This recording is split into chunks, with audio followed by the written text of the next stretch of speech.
Stay on.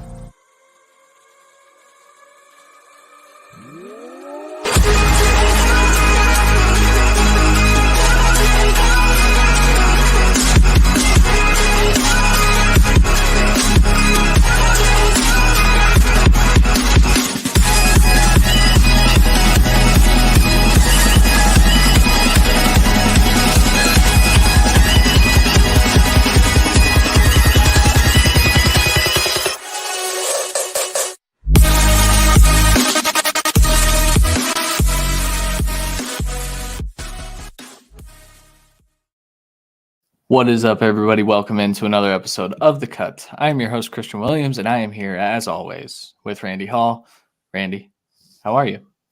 Doing pretty good, man. Decided to stay inside with the snow returning for today where I'm at, and I think it was a good call. Good call. Stay warm. It was garbage. It's snowing down here in Columbus as well, and it's not fun. It was blasting everything. There's like an inch of snow down here, so I know it's probably worse up there. But No, I think it's only like 2 inches here too. It's nothing terrible. It's just like we can go out, or I could do nothing and just watch TV. That's better anyway. So, all right, guys, we are here to talk through the Seattle Seahawks. This was a spur of the moment decision as the Russell Wilson trade broke earlier this week. We had talked about maybe doing the Chargers, and I think we still will do the Chargers here in the next few weeks. I think that's a team that we would both like to talk about.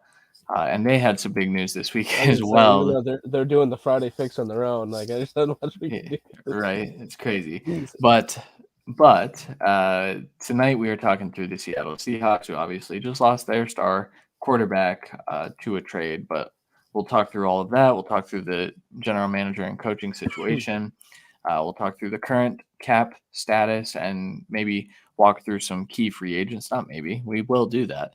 We will walk through some key free agents and then do a 5-round mock draft as always. We do this every Friday. We do a different team every Friday. So if this is your first Friday fix, welcome. And go listen to the other ones. They're all on the podcast feed and the Twitter and YouTube and stuff. So let's get right into it. The general manager and coaching situation. Randy, walk me through GM John Schneider. All right. Seahawks are the stalwart organization as of late. Starting with John Schneider, 11th season as GM, and he's been the GM and executive vice president since 2013. He typically builds to the draft, led in the complete build of the Seattle Super Bowl teams the back-to-back years. Their website said that he's at this point made well over 2,300 transactions. This was at 2019.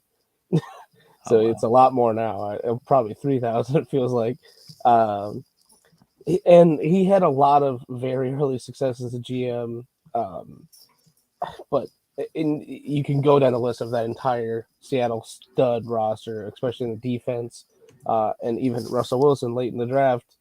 And yeah, they did it. He's landed some good picks in Lockett and DK obviously the more recent of that, and some good things here and there. We both think that Jordan Brooks may have been a slightly early pick, but I think he's ready to kind of lead the defense, unfortunately, under these circumstances. But yeah, he hasn't really had good success of late drafting. And I put in here a lot of people in the Seattle fandom and the writers around the area see him as believing they are smarter than most. And he has taken reaches on potential players of recent that really haven't panned out. And he's also been bargain bin spending in free agency, leading many in Seattle, according to Locked On Seahawks podcast. So actual writers for them decide with Russ a lot of the time in the split and his activation. Maybe not how he's done every single step of the way, but yeah, I mean, they after the Super Bowl runs, I don't think they've done a good job team building, plain and simple. They have neglected the offensive line throughout. It's been our most annoying thing when we've been talking about this for a few years with Seattle.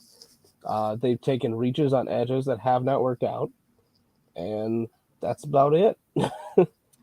That's the main problem is their draft history has been really rough, especially in the first round over recent years.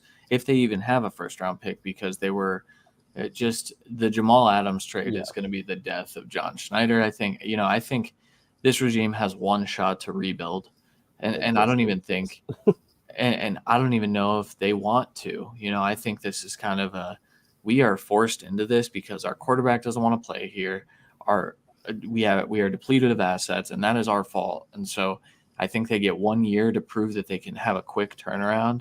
We're going to talk yeah. about maybe how they can go about that.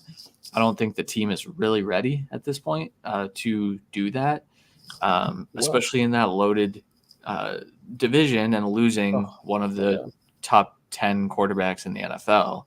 yeah, It's just going to be really tough. making the new most loaded division in the NFL. Yep. But quickly over his history, 28 seasons in the NFL, started as an intern with the Packers, then worked as an assistant, then director of pro personnel for Chiefs and Seahawks, player personnel president, vice president for the Commanders in '01, Packers assistant to the GM, so AAR, you know, an eventual director of football ops. That's 2002 to 2009, and then started with the Seahawks in 2010. So I mean, he's been pretty much in the NFC the whole time, but he has a lot of player personnel experience, and I'm sure he's dived a ton into the scouting. Again, I think he absolutely nailed it for the first 3 years or so, and then he's been coasting on since. And it seems the plan is to reset to 2012, the 2010 year, where you try and get the rookie quarterback deal and spend everywhere else, including defense, especially on fucking defense, and get some good stalwart picks on defense and run this shit back. And I think transitioning here to the head coach, that's because you have the oldest coach in the NFL, I think, and Pete Carroll. Yeah. Is he older than Belichick? I think so. I will double check, but I think they've got to be close, but yeah. So Pete Carroll has been there. We wrote in the doc since 2010, and I thought that was like I was like there's no way that's right. There's no way that Pete Carroll's been there for 12 years he, now, and he he is 1 year has. older than Bill. Okay, so then he is the oldest head coach in the NFL. Um, he has been ultra successful in this stint. His NFL record is 133, 90, and 1. Randy, talk through his history, though, because it's obviously extensive since he's 97 years old. Yeah, everyone knows the USC head coaching stint because that's really what before the Seahawks is what he's famous for. Where he went 97 and 19, 7 consecutive Pac-10 titles, and 2 national championships from '01 to '09. But before then, he started as a DB coach for the Bills in '84, then DB coach for the Vikings for 4 years, Jets defensive coordinator for 3 years, then their head coach for 1 year, 49ers defensive coordinator for 2 years, and then from 97 to 99, the Patriots head coach. And then he was a consultant for the 2000 year for college and NFL teams. I don't get what that means, but then he went to USC, and then obviously went from USC and kind of some scandals to the Seattle Seahawks and instant success again. They've been a little lackluster. A lot of people chopped this last year up to the Russell Wilson injury kind of derailing the entire team. I agree, but the team didn't look perfect before then, so who knows? But yeah, I don't see how you retain. Like, I get why you retain Schneider at this point. You can't really do anything, and I get why you're retaining Carroll, but at a point, does Carroll stay if this is a 3 year rebuild? Does he stay this season? No, he says I'm done. Yeah, So I think they have a plan. Now, if yeah, that plan is to trade for veteran, we'll see. If the plan is, like I said, to reset, throw back to the future here, to the Super Bowl run days where they build through free agency and the draft and just get a rookie quarterback and try and run it back, but we'll see. Yeah, so that's where I get, I get Seahawks fans and things of that nature where they say, and it is Drew Lock season. Hell yeah. Listen, Well, we love Drew Lock. yeah, we'll talk. It just hasn't worked out so far. It hasn't. Okay, so let's talk through the quarterback situation because obviously that is more impactful to this conversation than it is for most teams. This has been a team that has had Russell Wilson for what he was drafted in 12, right? I believe so. It might have been 11, but one of the two. So 10 to 12 years. I'm sorry we don't have that offhand. That's irresponsible of me. But they've had a top, arguably top 5, at times top 1. He was the best quarterback in the NFL one year, at least one year. I think you can make an argument that multiple years. But when he got his big contract, that is when the Seahawks started to kind of cap what we think that their ceiling could be, because he was eating up so much of that cap that they were financially unable to put something around him that made some sense. So like the offensive line struggles, a lot of people, and I'm sure individuals in the Seahawks organization probably said, that's because your agent got you a larger deal and it kind of strapped us, right? So now they are on they were on to Drew Lock allegedly. I don't think that that's the case. Allegedly.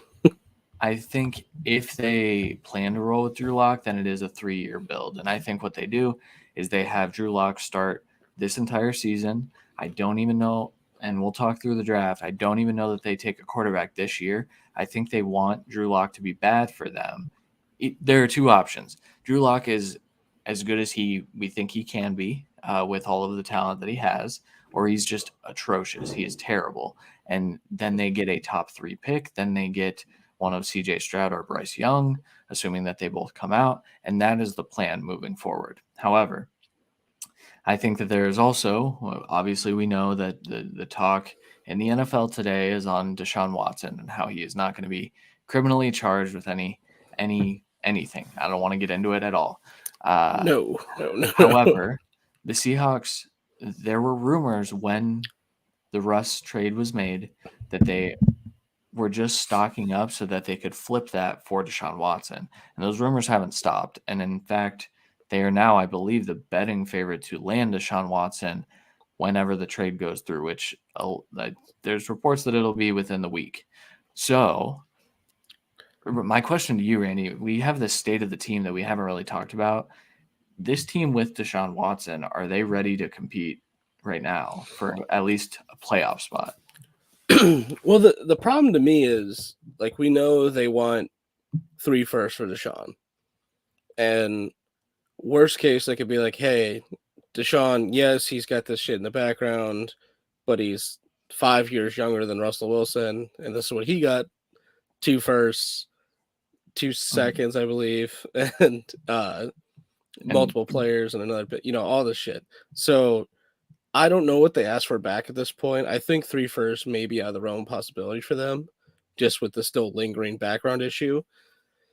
But if it's Seattle, you have to assume 9 is involved in the trade. And then next year's first, and probably at least 1 second from this year, and probably something else as well. So what are we doing then? Because now you're basically back exactly where you're at with less assets, only with these veteran players that you brought in. That's your asset plus from Watson then, and you lost a first-round pick, most likely. So you're basically at the same point, and for that regard, they thought they could win the division and do playoff run, which is fair. So you're basically rebooting with a new 5-year window with a guy that is on contract, but now he's going to be getting paid half of what every other top guy's paid after this year. You just didn't want to pay Russell Wilson 50. Yeah, and he's gonna, if he comes back and plays. Now, the other wrinkle, because Locke's not going in that trade, I don't think. I think they are gonna just keep Locke staying, because Drew Lock will have to start at least. we've talked about it. You think the max is probably 6 games that Deshaun gets suspended. I Yeah, think a Watson suspension is happening. It's just I think so happening. too. But precedent dictates 6 to me. And if he gets more, I think he gets it bargained down to 6. Now we'll see. I could be completely wrong, and frankly, I think it could be justly deserved. But again, this is a weird case. It's ironically, the cases with all the evidence get minor suspensions, so I really don't know what the fuck's gonna happen. Yeah. Uh, but I It's do too think tough he to gets tell. suspended for at least something. So you need Locke.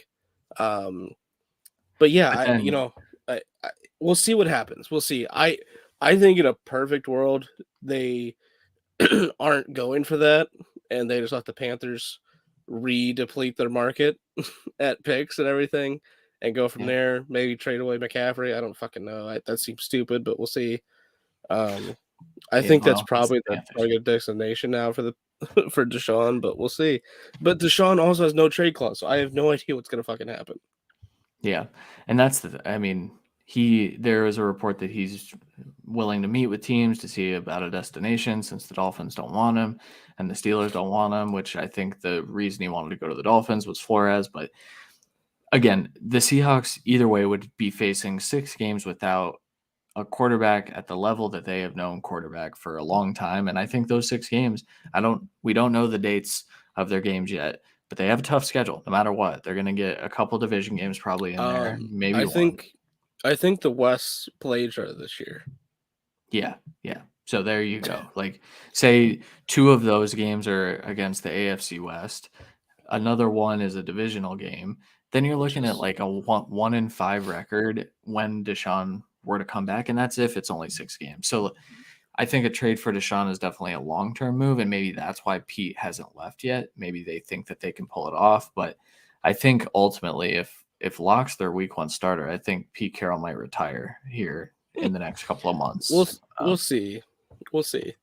Yeah, But I think we need to move into the off-season stuff here, and yeah, hopefully get away from Deshaun Watson. yeah. So here's the thing with this too. So I did this assuming that they do have Drew Lock, and this is a rebuild. So I do want to preface that because I can't assume that they're going to make a trade, and it's going to be really terrible when they do make the trade on Saturday. This is happening Friday, clearly, and then this episode is worth nothing. Yeah, just However, like our Monday mock draft show. exactly. All Yeah. right, Well, walk me so through the cap room. cap room, they are at $49,922,502 right now. And that is after trading Russell Wilson and taking back the contracts of Drew Lock, Noah Fant, and Shelby Harris, which that whole trade, Russell Wilson a fourth for Broncos, 109, 240, 2022 fifth, which I didn't remember what that was. 23 first and second, and those players. And then they also cut Bobby Wagner to save 16 million. Reportedly not the correct way, that you should inform your team captain that he's gone, but we'll get past that, I guess.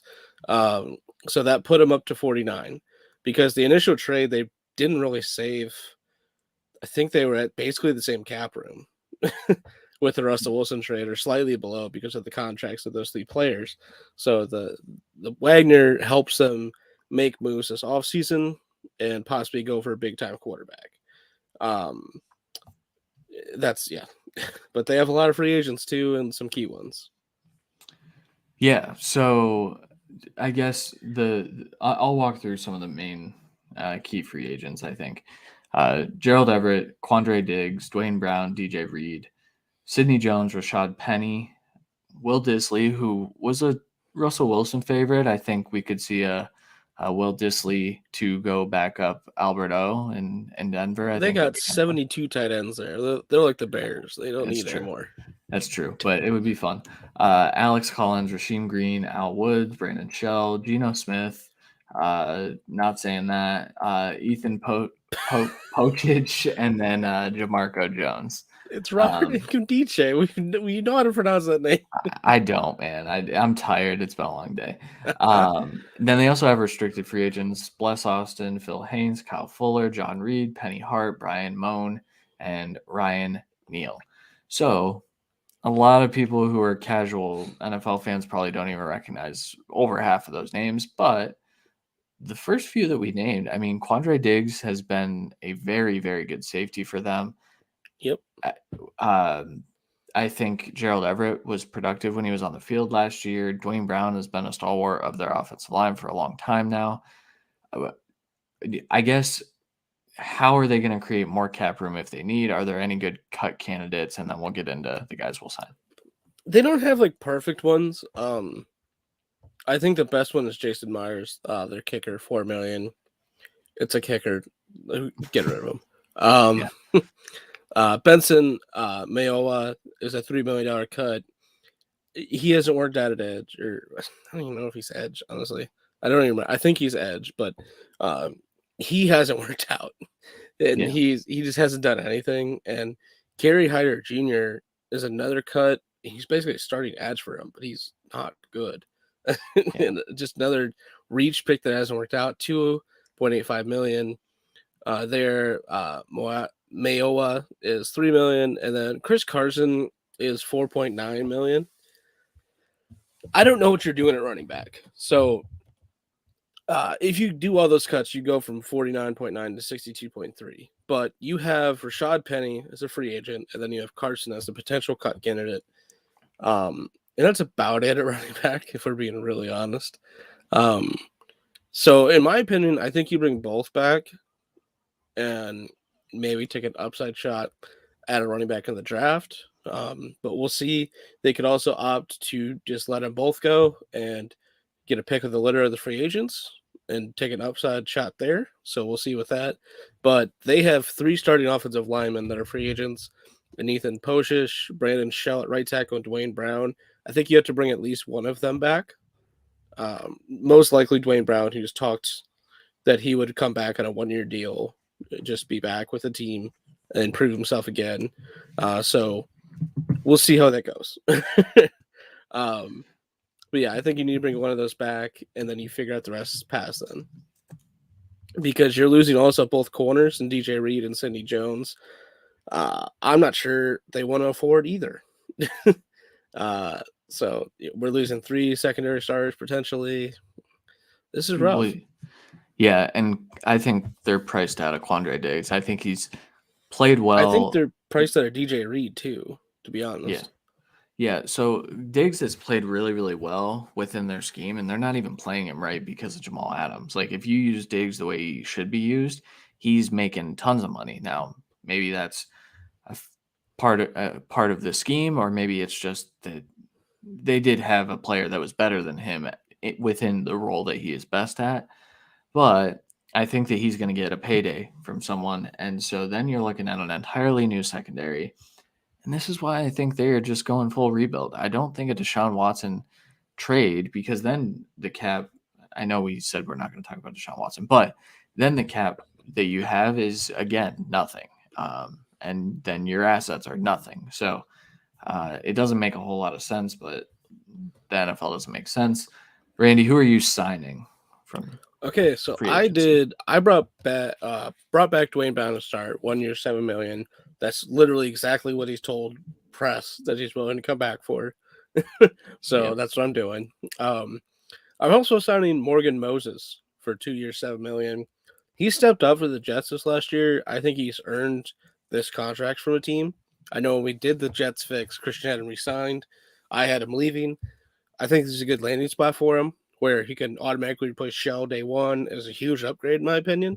And then you have 2 good left tackles, or 2 good left and right tackles, but you're not tied down to them. So if they underperform, you can get away. You could still draft a guy that's kind of inside-outside replacement, maybe, or some developmental tackle that could be a replacement in a year. I think both are strong options there. I also chose not to cut Chris Carson, and I brought back Rashad Penny for 1 year, $3 million. I think basically what you do here for me is you draft a running back late, and you take both these guys on basically 1 year deals, see what the fuck you got, because you know what you have in Chris Carson. You really don't know what you have in Penny, which is why I don't think he gets a big money deal anywhere. I think he comes back to prove himself and possibly take over the role. But I think they can be a good split back for each other, and then maybe take a gadget guy later. But we'll see. I think this is also a place that could clearly, exactly like Kevin's saying here, Damian Pierce could just reboot the entire position. Maybe just bring back Chris Carson on that money and draft a guy to be his replacement basically right away, like Pierce could be. Unfortunately, I've talked about Pierce enough already, so I've tried to avoid him. Same.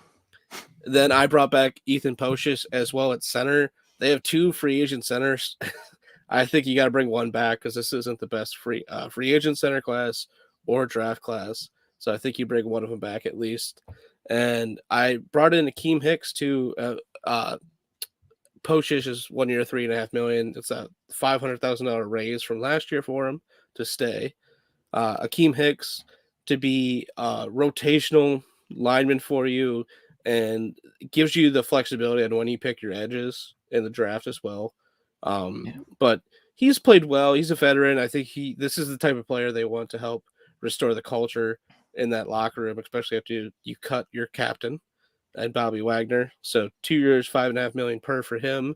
Again, short-term deals for most of these guys. You can turn this around with them or without them if you want. A lot of these guys are older as well, but they're playing top of their form right now. So we'll see. And then the big money spender for me, I did Charvarius Ward. He's only going to probably get 9 to 10 million. So he is a very, very good corner. He's younger. I think he's about 6.5 or 6'1", something like that. So he's around a bigger corner. That's what Seattle likes. He is carried a lot of times the Kansas City defense, in my opinion, especially in the outside. I think this is a place where he would truly be appreciated on defense from this coaching staff. So it's a place that I think he'll covet. And it's priced down from what DJ Reed is and probably what Sidney Jones is and Quandre Diggs is. And you get some key defensive piece. And I think you attack the secondary early in the draft. Yeah. So I like that, especially the Charvarius Ward. I thought about giving them Carlton Davis, and then I said, Carlton Davis isn't going there. No. There's no way. Like, why would he go there? But he's like the perfect fit, I think, for what they're looking for. But I think J.C. Jackson would actually be like my oh my God, that fits. But at 20 million, don't see it. Yeah. Well, and Carlton Davis is probably making 18, 19. Like, he's right behind JC. At least 15, at least. Yeah. So they don't need to be. I mean, they should be dishing out that kind of money, but we know that the Seahawks traditionally just don't spend all of their cap. They never have, which is why Russell Wilson got mad at them. Yeah, and I spent $35.5 million on this, a lot of 1 year deals as well. To me, this is the run it back situation where you're trying to get some pieces in here. You get a young quarterback in, whether that is you think Drew Lock is that guy or you draft one, and this is your running back situation with a young, cheap contracted quarterback. But it's not generally what they do, so I don't know what to think. Yeah, it's a tough one. We picked a really tough team. It was definitely on the minds of everyone with the Russell Wilson trade, but it's a difficult team to figure out what they're going to do. I'll go into my free agency move. So I made a late switch here, and I also brought back Dwayne Brown. I think that makes sense, and I think that if he wants to be there, you're going to be able to convince him to stay, even if you have to pay him $7 million. That's a pretty good deal for what will likely be your starting left tackle. Maybe no, he'll be your starting left tackle. They're not going to move him at this stage of his career. So I started with that. Then I think there are reports that Chris Carson might not be ready by next year. With the neck injury. Too. And so we saw Tariq Cohen get cut with the injury designation today. I think there's a chance that Chris Carson gets that too. I think that because he is such a high cap number compared to the rest, I think that there's a chance that they do that and maybe bring him back when he's healthy. But I think just to free up some space. Either way, even if they don't, I think Ronald Jones is a really good fit for what they try to do. I gave him 2 years, $3 million per. He's not going to get a lot because Bruce Arians grossly misused him and then never really developed him. But what I think you want in your running back is just a guy who can pound the ball down the middle, which is what Chris Carson does best. Now, Chris Carson catches passes. Rashad Penny could catch passes. He didn't really catch a whole lot of them.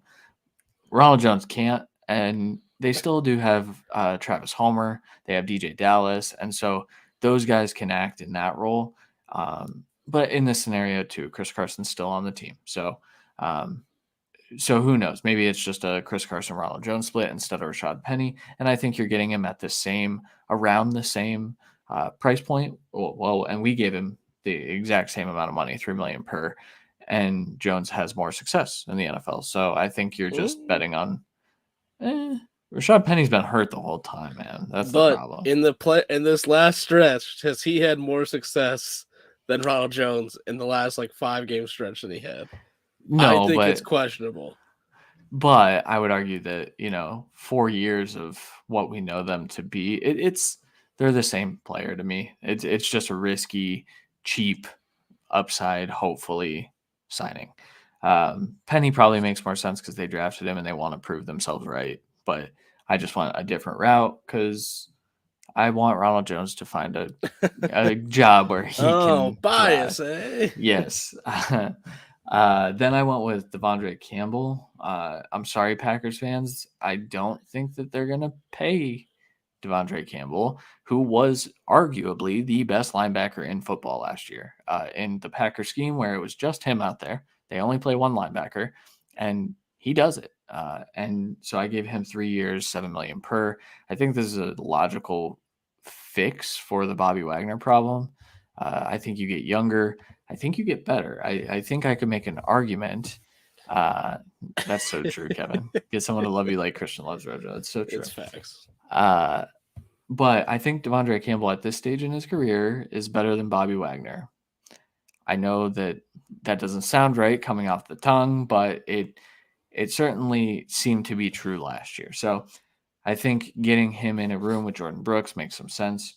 Then I went with a corner/safety that doesn't make a whole lot of sense for what they normally like, but because he's so versatile, can play some slot corner, had really nice reps at safety for the Browns this last year.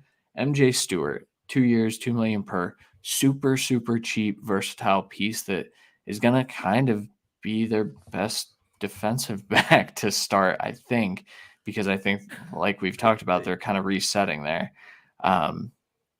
So MJ Stewart there, probably starting safety for you.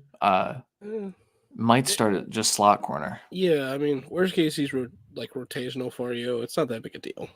No, not at $2 million. And then the last one was Danny Shelton, 1 year, $2 million. He's not very good, but you know what? He's better than a lot of what the Seahawks have had on that defensive line over the last few years. So I think getting him in as a rotational piece at $2 million per sounds like a good plan for a rebuild. In my opinion. Yeah. Yeah, I think it all fits. I think we were basically attacking the same things. It's just I sped up at corner and I sped up at right tackle, basically. Right. And I went linebacker. Yeah, you did. Which is I did not at all. I also I think that's what the Seahawks do is they do stupid shit and they invest in the wrong positions. And I think that they really are gonna feel Bobby being gone. I'd argue I think they'll feel Bobby being gone. I don't think there's any room to disrespect Bobby Wagner. So I think that's definitely a thing. But for me, I think Shelby Harris coming in with Puna Ford. Worst case, I think Shelton's a cheap Al Woods replacement, which makes sense. But linebacker for me, and maybe this is some Madden bias, but Jordan Brooks, John Radigan, Cody Barton, Tanner Muse, I think you can work with that. And Ben Burke-Curvin, I think they have Donker too. Yeah, they do. So they got extensive linebacking core and outside linebackers of Darrell Taylor, who kind of was their best edge rusher most of the time, with Dunlap not really playing all the time. I think that makes a lot of sense to just stick with this linebacking core, but your signing gives them what they wanted with Brooks and Wagner. But now that Brooks is able to do this to the level that they need, Wagner's gone. So I agree, and he's he's less than half the money. I think it made sense. I Which wanted to do it, but I already spent too goddamn much. and also to be fair, Campbell played so well that price point might be way off. I What think I've that's seen him valued at, but I think he could be looking at 9 or 10 million, honestly. exactly. I think that's his market value now. But Right. bidding wars cancel out market value. So, Yeah, that's true. and I know there's so many teams that want linebacker, including some of our favorite teams, Broncos, or not Broncos. Well, Broncos do. Yeah. Browns, Raiders, Patriots could use this kind of linebacker. Like, that's just four off the top Pack of my head. Packers are going to want him back, I Packers assume. went back. Seahawks could use him. Like, I think almost every team was going to be in the bidding war for him. So, Yeah, it's true. Yeah. All right. Now that we've given our free agent signings, let's get to our mock drafts. And Randy, you get to go first. I didn't make any graphics for this if you're watching. I apologize. well, team needs quickly. That's true. Forgot Quarterback, about that. number one. Uh, we both Shadow love Drew Drew Lock. Lock. He's done nothing. Plain and simple. Has he been given the correct chance? Probably not. But that's not always everyone's situation. A lot of people come to the NFL at quarterback and never get the right chance. You got to make Right. the most of it. He has not done that. He has done it at times. We've seen the flashes, but nothing consistent. So quarterback stays number one concern. Edge rusher, I think, especially if you're cutting the two dead weight guys. Offensive tackle, yes, I signed two vets basically, but still think it makes sense. Cornerback is huge with two leaving. Interior offensive lineman, huge with Lewis stepping up. Your center's not being good. Gabe Jackson being okay, especially as a huge veteran. He's also a cut candidate, but I could not bring it to myself to put it on the sheet because I love Gabe Jackson. It's fair. Raiders But bias. yeah, I know you could replace him and save some money. Linebacker clearly, safety clearly with Diggs leaving. Wide receiver, I mean, they drafted D. who Eskridge. Eskridge, yes, who has upside. I think we both thought, and he could become the wide receiver 3 for this team. I still think it's something you should look at. Lockett is 30 and making a lot of money, so trying to find depth and a shot there makes sense. Interior defensive lineman, I didn't sign Danny Sheldon, so getting Al Woods replacement, and then tight end, where I'm not sure they bring back either Everett or Disley, but you have your starting tight end now, but you need another one now. So I think Disley may return. I think Everett takes his talents elsewhere to try and get money, but we'll see. Yeah, so quick note on the wide receiver too. They also have Freddie Swain, who was better than Eskridge last year, but I mean Eskridge was these hurt a are lot of the year too. exactly, which was Eskridge's problem in college too. I think it's worth noting that there's a chance that he doesn't see the field, a la KJ Hamler for the Broncos. A lot of Seahawks Former Broncos. Bronco. Wait, no, Hamler? it's Hamilton. Hamilton got gone. Not Yeah, Hamler. Hamilton got cut. Hamler has been the one with just This fucking guy. perennial. This team. Yeah, it's not good. So But yeah, that I agree with that kind of that order. You know, I'd probably bump corner up above offensive tackles simply because I think that they're so thin there. But I also signed MJ Stewart, so I yeah, needed a little less.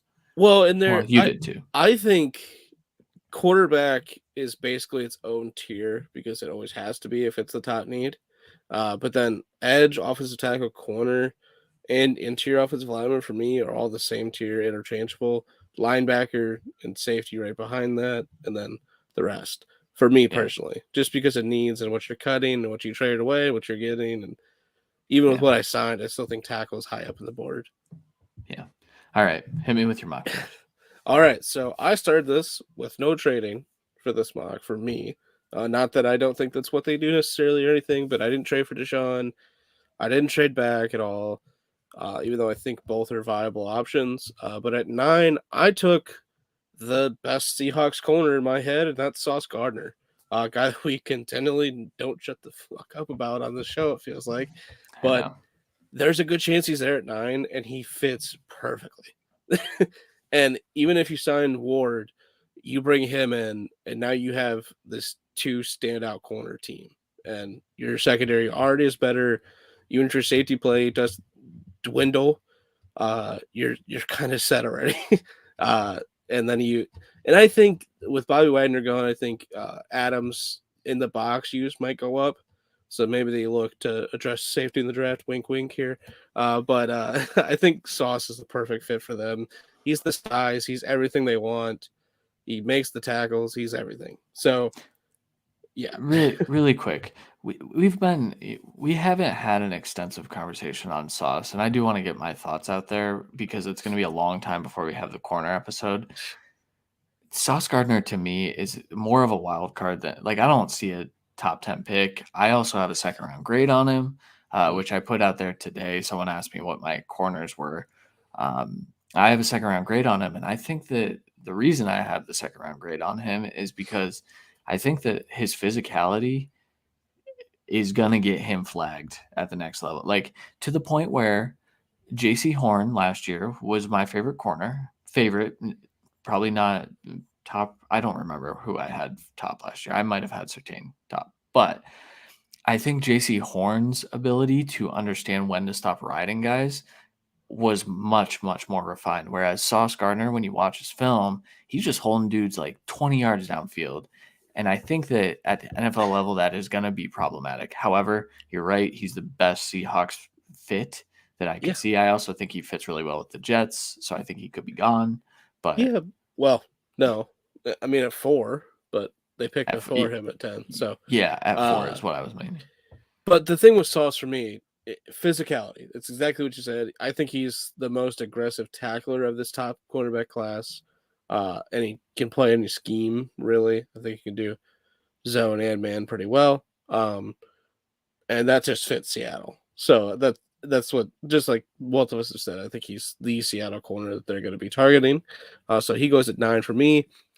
I run it back with the rookie quarterback, Desmond Ridder at 240. The combine darling, pretty much, mainly because Malik Willis didn't run. But I think Malik's in play at 9. I don't think anyone else is for them. But the 3 quarterbacks I would target for them would be Malik, Ridder, and Corral. And I think there's a good chance one of Corral or Ridder, depending on how this goes, will be there at 40. And I think they can land him there. And then I think he fits kind of exactly what they want to do if this is the whole reset. And he's a good leader. So clearly. So I think he fits. I think it's as close to a Russell Wilson schematically and personality you're going to get, in my opinion. That's basically, and I will say Malik is up there too. Yeah. For the same things. Then followed up with a very next pick at 41 with Lewis Seen, the safety out of Georgia. Again, somebody we can't stop talking about. But he was repeatedly on the board there. I think he could easily be your free safety, and you just let Jamal Adams do Jamal Adams. And you let Seen fix everything the fuck else. But you've also have 2 star corners in this situation, and you have Adams, and then you have Seen. Your secondary is fucking loaded to where it was in 2012. We're doing this whole reset thing. I've gone with the narrative, people. Yes. But then I followed up with Drake Jackson at 372, a guy that I talked about trying to fit in, but I couldn't in the second round when we did our mock draft show. I think he has a chance to be falling to 72 here. I think him or Sam Williams or Kingsley could be here. Any of them, I think, fit what they want to pair with Dunlap and fucking Darrell Taylor. You get a 3 rush system there. It's gonna work out basically in that scenario. And your interior is pretty good on defensive line, in my opinion.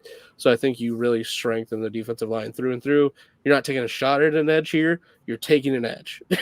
You're taking a good edge, plain and simple, with either of those 3. But I think Drake Jackson is too low on people's boards right now, in my opinion. He's clearly a top 100 player, I think, right now. Obviously, without having a final grade, I think it's a little bit rude for me to say stuff like this, but just the way from what I've seen, just what I like about him, I think he's a top 100 player. So 72, clearly for me. I followed that up with Alex Lindstrom just in the 4th round, the interior offensive lineman center from Boston College. This is your eventual starting center, hopefully. You brought back a 1-year starting center. He played okay. You get a hopeful replacement for him in Lindstrom. He's the top 5 center in the class. I'm not sure where I rank him necessarily, but he can do the job, in my opinion. And with a year of tooling, I think he really will be a good starting center the next year. So Yeah. good enough for me. Really quick, sorry. Yep, no problem. Drake Jackson is my 79th overall player right now. Perfect. And so he'll land. I won't watch 21 more players that are better than him. So yes, top 100 player. I followed up the Lindstrom pick with an interior offensive lineman / tackle, Thayer Munford from OSU, guy we talked about a lot. I think he's going to be a continual 5th round like favorite for me because of the versatility. And a team like this where, yes, you need to get a center replacement. I think you clearly need to get a guard replacement because I think Damian Lewis at left guard, I think his actual best position will be right guard, in my opinion, because I think he's played best there. But Gabe Jackson's right guard, plain simple. But I think Munford, while you keep Gabe Jackson this year, I think you do enough with that and let Gabe kind of help him along. And either he replaces Gabe or he replaces at right tackle, or he's just your backup guard for the next 5 years. I don't care. I think it's just a solid pick. I think he's a good swing player for you at worst case.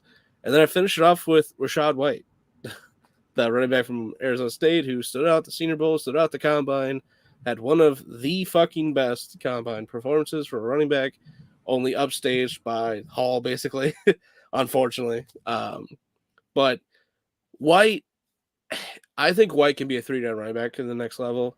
I think he's clearly a 3rd-down running back. So this fits perfectly where I think you bring back the band at running back. I think you probably cut Homer in this situation, obviously. But you bring back the band. You have Chris Carson, probably not able to start the year. You bring back Penny. You have the 2 studs at the top. And then you bring back DJ Dallas because I love DJ fucking Dallas, even though I think they should cut him in this scenario. But White gives you this versatility where he can play the 3rd downs for you if needed. He's going to be the best pass catcher in the room.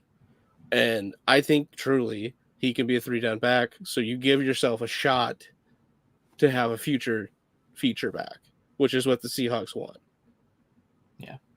Yeah. I think I actually just changed something in my mock because I know. Well, it's a good thing I didn't make graphics this time because that was embarrassing when I switched in the middle of our mock. But I think the Seahawks are going to take a running back because I do think they like DJ Dallas, but I think that they showed very clearly that they don't like him that much last year. Yeah. And they were giving Travis Homer snaps during the time period that both Carson and Penny were still out. So I like that. I mean, Rachaad White is my RB4 now. And so I need to go back through the running backs. I think you saw me today fixing the quarterback athleticism grades, but to go with RAS and everything. But the running backs I need to go back through and figure out where they actually stand now. Yeah, he's a 10. He's a 10. I think he was. I think Brees was 9.5. 9 something. Oh no, he's 10 when we round up. Yeah. But 9.96, I think. And I think White is 9.8 something. Like it's ridiculous. Like this clearly fast track. I get it, but like the Combine's been there for a few years and they've fucking demolished this year. These 2. So I think he jumped like 11 feet, didn't he, or something like it's ridiculous. He is ultra athletic and he's not small for a pass catching back either. I think he's like 6 foot, like 2 something, maybe just 2. I think he measured in at 6'1" or close to it. Yeah. So he's not small. He's a good pass catcher. I think he can be an eventual workhorse for a team. But this is a good situation for him where, he's not asked to do everything day one. They have their guys for a year.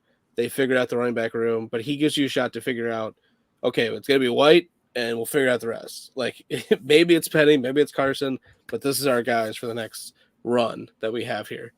Because, again, the reason that team was good, Russell Wilson played great. They didn't have great receivers then, in my opinion, but they had the running game. So I think this gives you a little bit more layered and textured approach to the running game than that team had. But you also have way better wide receiver weapons. So it's very true. It's very true. All right, I like your draft a lot. I actually like it better than mine, but that happens every week. So I'm good at this, yeah. You are, yeah.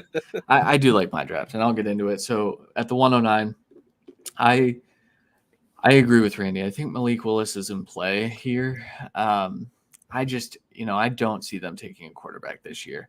I think it's either fail miserably to get like the legit guy and not the dart throw, or, trade for a veteran, or Drew Lock is good. Those are the three options, I guess. But so where I went with this, I went with Ike Ekwonu at 109. A lot of these trades that have happened this week, if you haven't revisited mock drafts or even mock draft engines to do your own, things have shaken up pretty drastically at the top of the draft. The Jaguars tagging Cam Robinson may flip that pick to being Aiden Hutchinson, who is now the betting favorite. There are other things that could happen where Ike Ekwonu could be available at 109. And honestly, I did 5 of these, and he was there in 4 out of 5, so I took him. We've talked about Ike a lot, and I can't wait to get to the offensive tackle episode, but Ike is my 3 right now, actually, and I took him over Charles Cross, who is my 1, because I think what he does better fits what the Seahawks do. Sorry, Kevin got me. He corrected the spelling, but like it was just. Yeah, you're not wrong, Kevin. It's I don't even want to start writing my next one, but especially now that there's the Seahawks, who we have no idea what they're doing. Free agency next week. Yeah, that's why I'm waiting. But Ike Ekwonu, if they want to be players in the run game, this is the pick. This is the ideal pick for them. He might not have to start at left tackle. In this situation, I brought back Dwayne Brown. Your right and tackle. He can play right tackle for a year and then kick to left tackle when Dwayne Brown retires after this year, probably.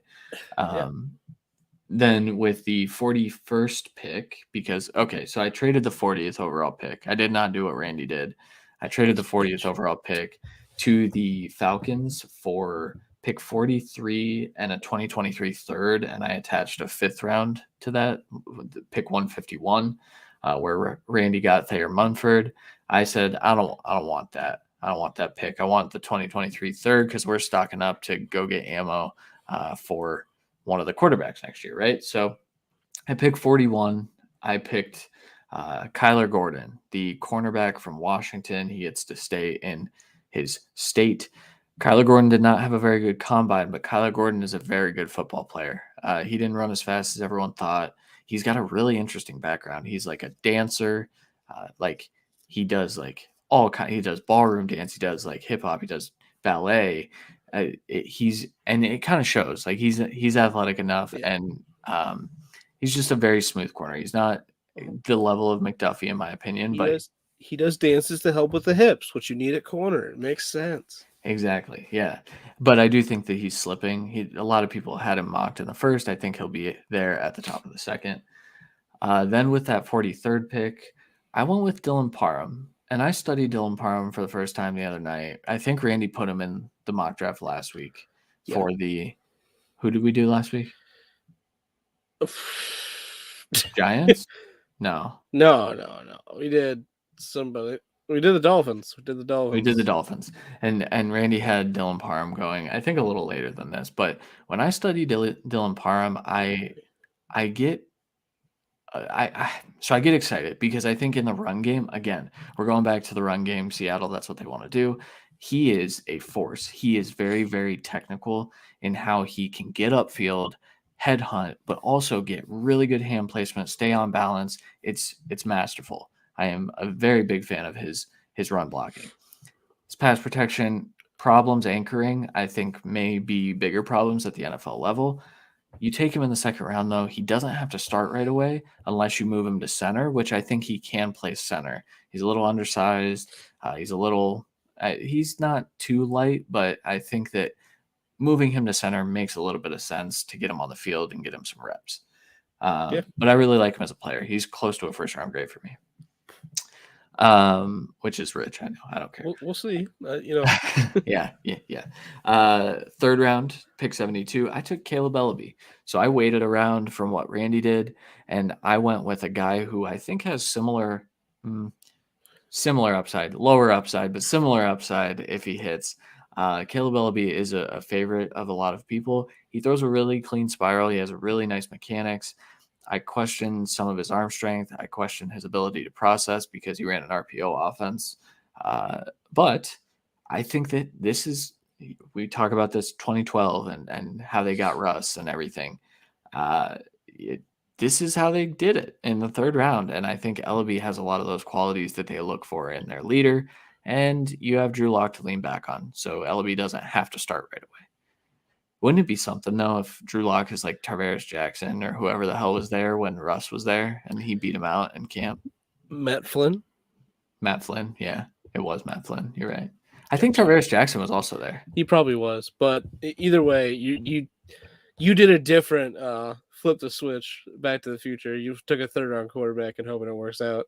I just went a little bit earlier, And you got the much better quarterback, if we're being honest. But I also don't think Desmond Ridder's there. I think he's a first round pick. So fuck you. That's right. This is the pick I switched here at fourth round pick 107. Initially, I had a linebacker, and then I remembered that I just signed one, and they have Jordan Brooks, and then Randy listed off some of those guys. So I said, we're going to pivot, and we need to take a running back because it's not the Seahawks unless they do that. And I went with Abram Smith. Probably not the highest running back on my board at this spot, obviously, if Rachaad White's going in the fifth in these mocks. But I think what Abram Smith does really, really well is he runs with power. He has really good contact balance, and he would be a perfect I wouldn't even say that he's a foil to Ronald Jones. I think he would just be a perfect fill-in for Ronald Jones with the ability to be better. I think Abram has shown some softer hands. He's really good in pass protection. I think this could be a guy that develops into your workhorse starting running back in a year or two. And then finally, I ended out with pick 152, another Smith. I took Tyreek Smith, the Ohio State edge rusher. Listen, I think that there needs to be a Tyreek Smith hive. I can't wait to talk about the edges. He's not even going to make the episode because he's not going to be a top 10 for us consensus-wise, I don't think. And I don't even know if he's top 10 for me at this point because this edge rusher class is so stacked. But Tyreek Smith, when able to just pin his ears back and rush the passer, incredible bend, incredible handwork. And I think that he can be a really, really nice situational pass rusher, kind of behind Darrell Taylor, or even on the opposite side of him at times. So I went with a little bit different of a route. You definitely hit the offensive line later, and I went earlier because I think it is a pretty big need. So, but I also signed an extra offensive lineman than you did, so the tackle wasn't the biggest need for me. That's true. That's very true. Okay, that will do it for this episode. Yes. Where we fix the Seahawks. I think, a lot of this may be rendered irrelevant here in the next few days, and that's okay. We like to put out the content for immediate results and immediate fixes. So quickly, with free agency coming around the corner, the show will continue. It'll transition slightly to where instead of like free agent predictions, we'll go over free agent moves instead and try to talk over those. And if needed, we'll make it a 7-round mock draft instead of the 5. Just a heads up with free agency. But free agency starts off with a bang every year, so we'll see how it goes. Clearly, pre-free agency has been wild. But so I hope free agency is kind of along the same lines. But we shall see. I'm excited for it. Yeah, and then Randy gave me an update yesterday. He's going to see the Batman tomorrow, so we were going to have DC talk this week. We will not have DC talk. Also, go see the Batman if you haven't. I know it's a pretty big investment, but it's the best movie I've seen this year by a good amount. Big time investment. I saw No Way Home in 2021 for what it's worth. Okay. I saw it in December last year. So okay. Yeah. That's the hook, I guess. That would have been higher. But yeah, the Batman was fantastic. We'll talk about it probably next week if we have time after all. Yeah, we'll talk about it next week. I don't probably the Friday show, we'll see. But I believe we come back Monday with wide receiver top 10. Which is I'm so excited. I think we're similar and different. I think this may be our more diverse show. Yes. Our first one being a little bit more diverse, so we'll see. And it always happens with wide receivers. We tend to be just a little different. We look at the same guys and we like the same things, but we tier them a little differently Yeah. always. It should be a really good show, though. I'm Yep. really excited for Monday. So, other than that, Randy, do you have anything else? No, don't think so. All right. Go Seahawks. I'm rooting for this team, and I'm rooting for the fans. I'm sorry that you have to watch your probable Hall of Fame quarterback Two get Hall of traded. Fame players. Yeah, two Hall of Famers gone within a day of each other, and that sucks. But maybe the future is bright. Maybe these fixes that we did make you a better team, and we can play GM for a night. So, all right. Yes. For Randy Hall, I'm Christian Williams. We'll talk to you guys on Monday. Later.